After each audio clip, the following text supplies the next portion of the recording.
Well, I decided to do the Welsh plugs on this side, on this old Mercedes.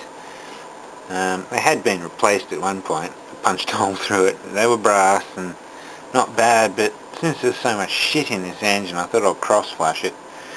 But unfortunately I went to undo the oil gauge line and the thing just snapped. So, well, to say it's better that if it happens here than on the road, because it's very brittle. I just cracked the nut and the top bit just snapped off, because that was in the way. I didn't want to break it getting the Welsh plugs out, but I broke it undoing it. It's pretty common on these. There it is, just a little plastic line. Just goes on there. You see I loosened it, it just snapped.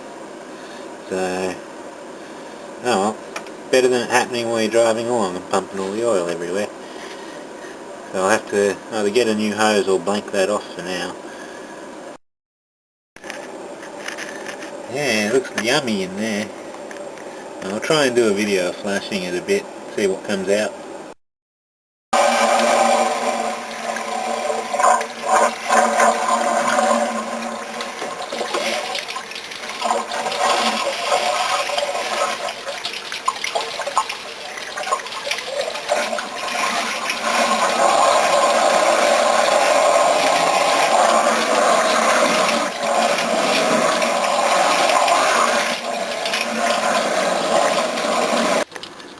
Alright, I flushed it all out.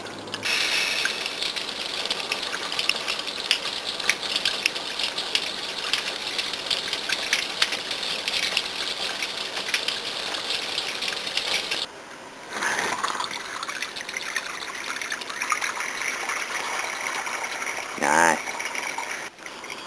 Oh, I flushed it and shook it around like a dick a bit more, and that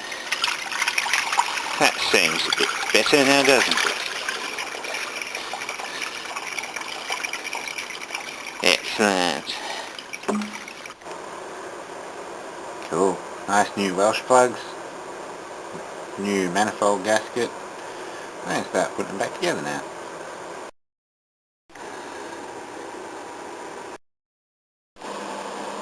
Well, I decided to take this little pipe off because I figured it was going to be blocked, and it was. This is the air bleed for the water pump housing, so it could cause some problems if this doesn't work. But yeah, the Toyota 5M GE and 7M required this, but they didn't have it there, so it caused a lot of problems when you changed the coolant or refilled it. The water pump would airlock and wouldn't pump any water, even if the engine was fully full. Where is it? There's the little bolt that feeds it. As you can see, it's blocked. So, yeah. Well, there we go, it's back on now. Nice and clean. I flushed out both the ports they go into. And don't worry, I'm going to give this engine a good clean before I put the air conditioning bracket back on. I just want to get it running first. Nice new water pump.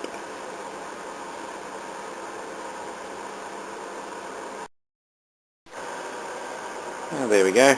Nice new water pump with stainless steel bolts and washers. Should work much better. I was just about to do the fuel lines, and this is the return hose here that goes over the top of the engine to the carby. And I noticed a little frayed around there. I'll zoom in, hang on. Yeah, I noticed that section. I just picked it up and look, it snapped. So just being together, it was probably just because it's a return line, there's no pressure. But yeah, that was probably leaking. That's bad. That's very, very bad. That's why I don't like these old cotton wound hoses. You can't see what's happening. So you just replace them. As soon as I saw it, it's like, let's replace them. And I just saved the car from catching fire by the looks of it. Oh, got all the fuel hoses all redone nicely. It's all new hose everywhere, new filter on the inlet side of the pump. New return line. All runs nicely over the top of the engine and goes over here and I've put a very temporary filter just before the carby, so if there is any dirt in the fuel pump it won't go into the filter, into the carby. So I'll just leave that there for a few days and then I'll get rid of it, and then that hose will go nicely in and tuck in with the rest of them. So yeah, that should work nicely.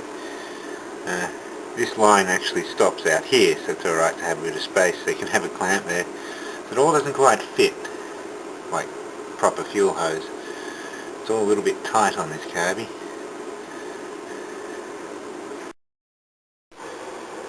I redid the wiring on the carby because it was shit. It looks much better now and should work better.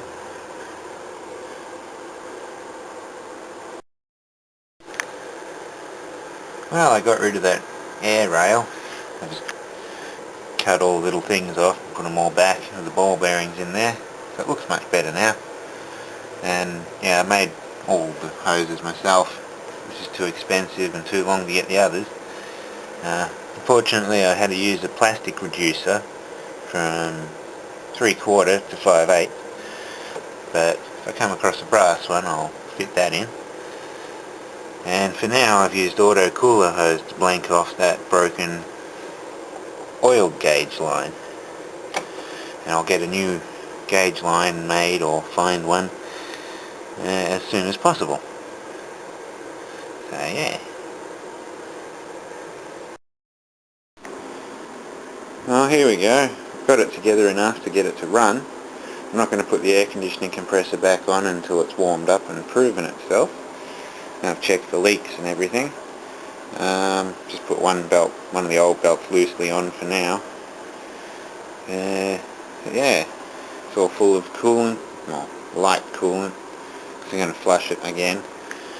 Fixed up all the hoses, vacuum lines, everything. One of the booster. Yeah, it's got one down there.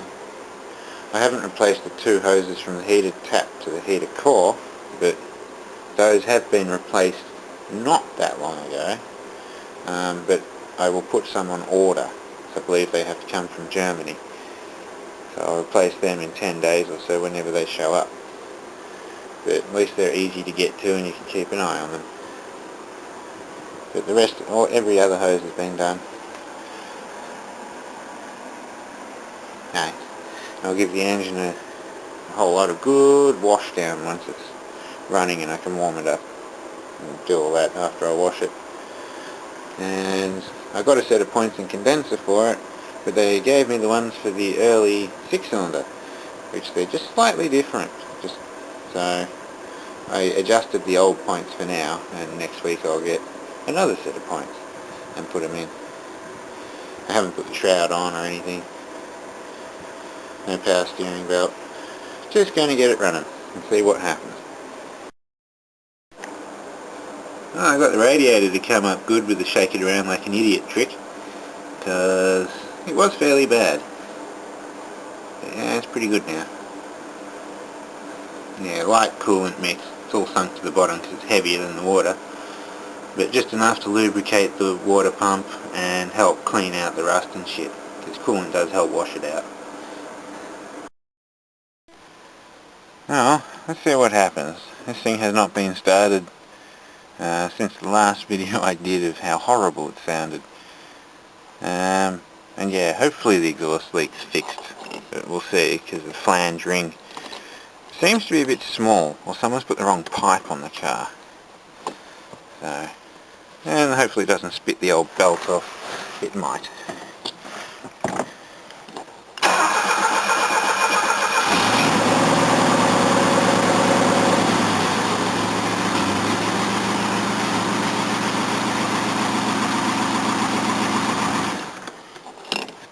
That works. Let's go check for oil leaking out that hose. So far so good. I would have got oil pressure during that time, so I filled up the oil filter. Alright, let's try again. It sounds like it's got an exhaust leak somewhere still. Oh, definitely. Probably that flange still.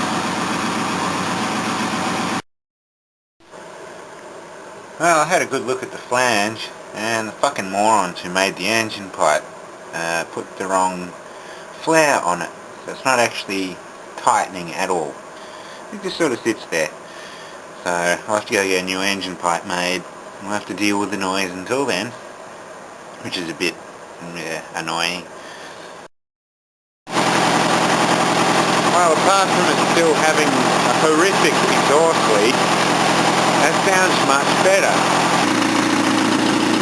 Bad exhaust leak. I'll take it down next week and get a new exhaust made for that. He's pretty happy otherwise.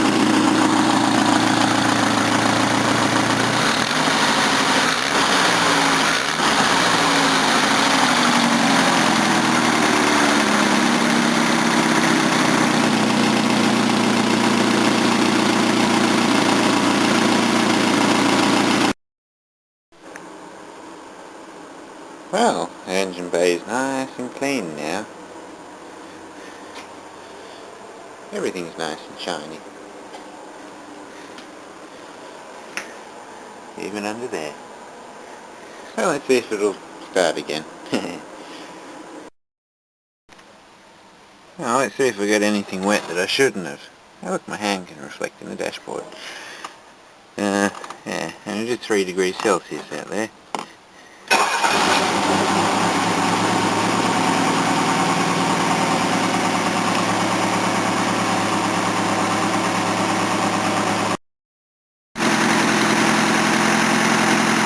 Damn that exhaust leak. It'd be nice and quiet otherwise.